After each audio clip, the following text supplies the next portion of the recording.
Hey there, homies. Guess who is sick AF? This guy.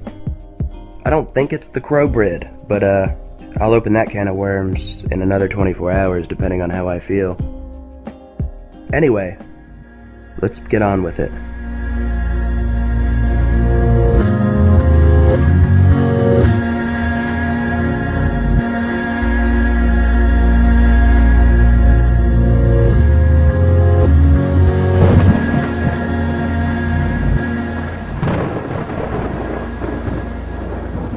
Have you ever heard someone say that certain medications only exist to treat the symptoms of a larger problem? If you break your arm, for instance, you might seek to treat the pain immediately, but if you load up on painkillers and don't fix the bone, you could lose the arm, or your life. Keep that in mind. The desperation, despair, and suffering that many of us are feeling right now is a symptom of something much larger. This is not to say that those things aren't real and relevant, because they are. One of my Australian buddies told me about the situation that he and his family are in, and it's utterly terrifying. Stranger than fiction, a friend of mine who's helped my channel in numerous ways, he's facing his own existential challenge right now. I've got lady friends that are getting ready to bring children into this world, and they are keenly aware of the instability that grows around them every day. I have friends and family whose careers and life goals vanished overnight, and I'm sure you do too. I've got a buddy named Jeff, and not only is he constantly censored, but he also lives in Rainbow Unicorn Land.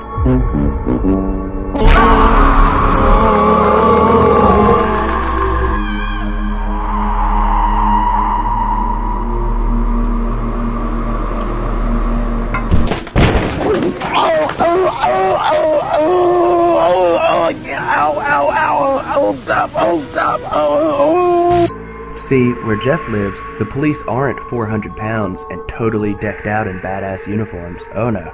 Instead, they wear rainbow bracelets and drive pink cars. They make sure to respect your pronouns as they arrest you for saying that you don't think kids should be taught about eating butts in school.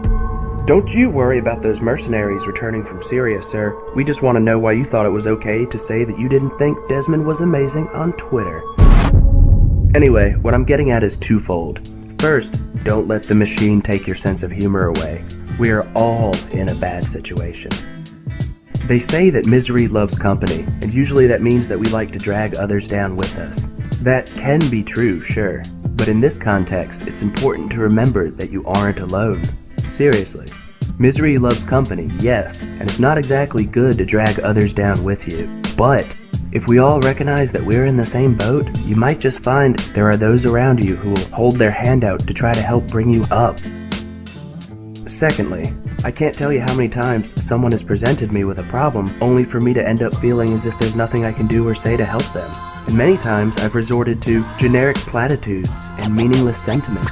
That's the equivalent of treating a broken arm with high doses of dank painkillers. And people pick up on that sort of thing, and they know when you're just giving them a pre-scripted response. But anyway, I'm not telling you this to bring you down. It can be a great thing to offer others encouragement and hope, and it can be great to receive those things. But not if it's disingenuous, and not if it's fake. Let me tell you what I do. I focus on the end game, and I remember that the other side loses in the end. Right now, we're simply waiting on that whistle to blow, and for the charge to begin.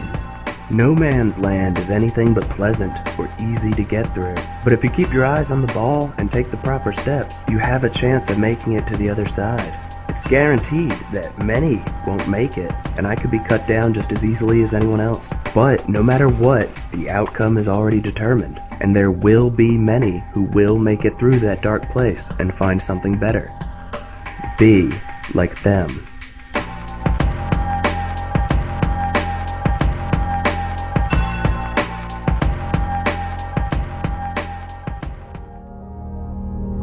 Anyway, homies and homettes, I'd intended to start October off with a bang, and I do intend to put out a lot of material this month, because I don't know how much longer we have together. And even though some of you are crazier than me and smell even worse, I actually kind of like you people, and I think we have a good thing.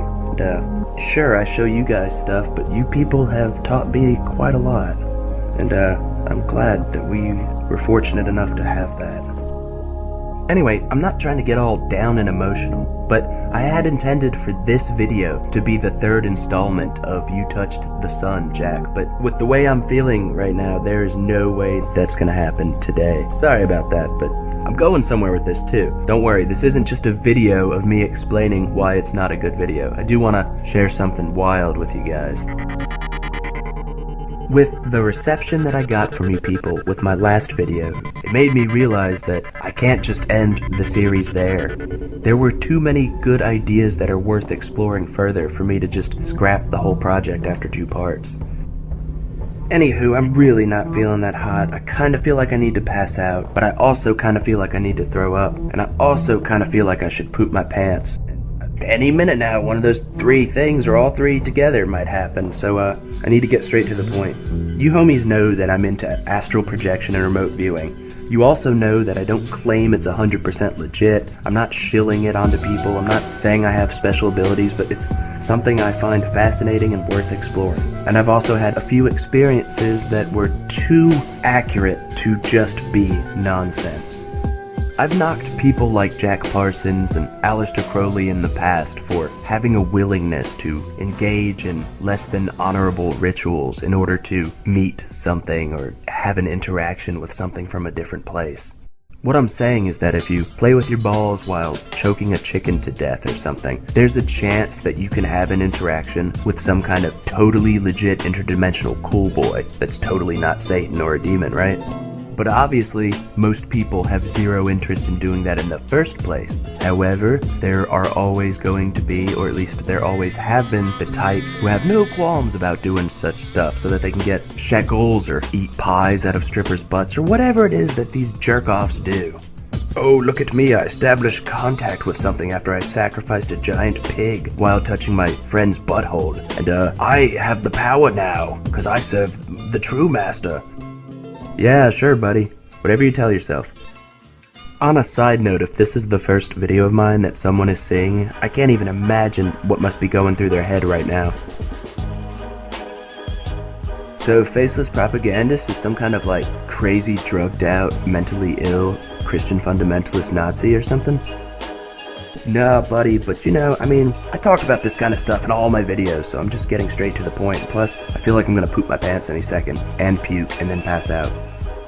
But don't get me wrong, if that wasn't the case, I would be using, you know, elegant language and trying to paint a masterful, beautiful tapestry, and I would create a complex mosaic of ideas and weave it all together. Whoa, and blow your mind. Oh, it'd be so great, and we could all just huff it and sniff dickheads or whatever. But anywho, yeah, so I'm throwing elegance out the window right now, and I hope it doesn't come across in the wrong way, and I hope it's not too jarring.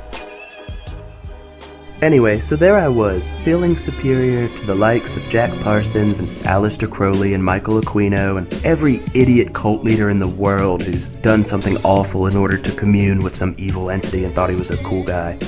And on the other hand, every now and then, somebody would leave a comment on one of my videos where I talk about remote viewing or something, and they would say, "Oh, gee man, you probably shouldn't be doing all that. You don't exactly know what kind of forces you're tangling with." And I mean, I'd be like, yeah, you got a point, buddy, but you know, it sure is interesting.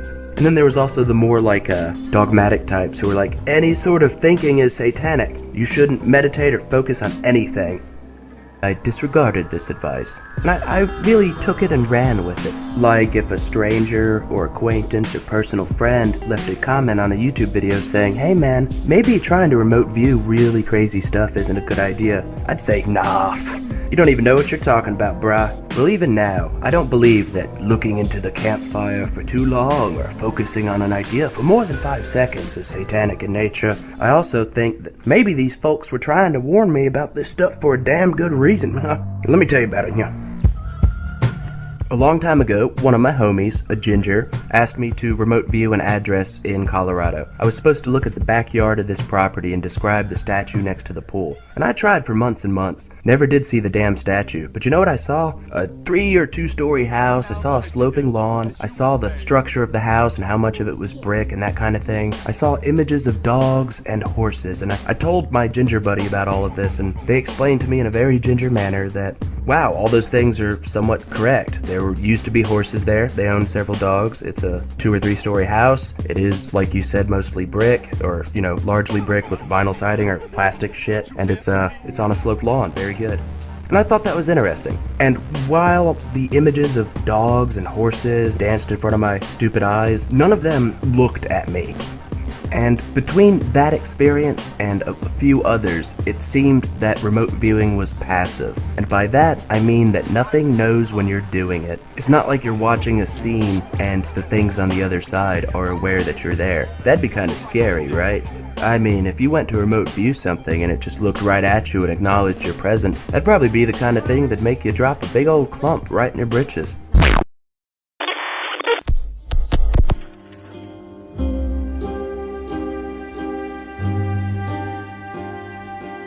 So there I was, trying to remote view an alien-human interaction. See, I'd gotten this big-brained idea up in my extra good mind to maybe crash an alien-human party, to ride a train of sorts without having a ticket. I wanted to jump over the turnstile without paying, and I figured no one will notice me. What could go wrong? It'll be fine. And anyway, the first time I tried this, nothing. The second time I tried this, nothing. And so on and so on. Until, one day, the stars aligned. My big toe was in the right place. My penis was just flaccid enough. And all of a sudden, I started to get those special images that one gets when they successfully remote view something.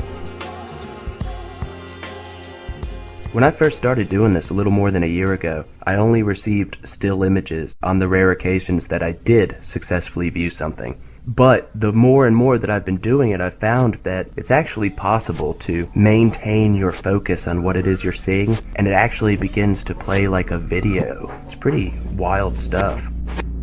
In the past, when I remote viewed something, it was always kind of small and distant. It was like I was holding a picture frame out at arm's length, and the whole image or video of what I saw was contained within that relatively small space. But on this occasion, when I decided that I wanted to see an alien-human interaction, and I got that feeling when all of a sudden everything clicked into place and it was about to happen, it was like a porthole, a circular porthole, opened right in front of my face, like confrontationally close to my face. And I didn't immediately understand what it was that I was seeing. There were 2 black ovals or egg-shaped things surrounded by a bunch of white, because it was another thing's face directly in front of mine. There are declassified documents from like the CIA or the DIA that talk about how remote viewing is not limited to only a visual arena. A person can go into a remote viewing session with the intent to experience something with multiple senses, and they can. But I had never really thought about that, and up to this point I had only experienced visual sensations while doing this stuff. And I've never experienced a tactile sensation while remote viewing. I never went into a session trying to know how something felt, but when this thing appeared right in front of me, it was so close to me that it felt like its forehead was against mine, and I felt my skin tingle. It was kind of like when something just barely touches you. It was a face that was looking back at me, and it wasn't a human face, and it stepped backward while still staring at me. I was able to see its body in great detail, and I was able to see the room around it, and I was also able to see that it was not alone. I'm going to share the details of this story with you, and I'm going to elaborate on the experience and the implications of it. But for now, please just know that what I saw was not good. And even though this thing showed no expression upon its face, and though I did not hear it speak, I get the feeling that it exuded something, whether or not it intended to.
I'll be going into more detail about all of this in the next installment, but I don't want any of you to start thinking I've gone off the rails. As is often the case, it is simply the act of sharing an experience that serves to propel one towards further understanding, and that is what I'm interested in.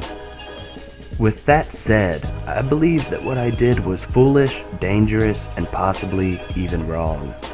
I won't be doing that again anytime soon.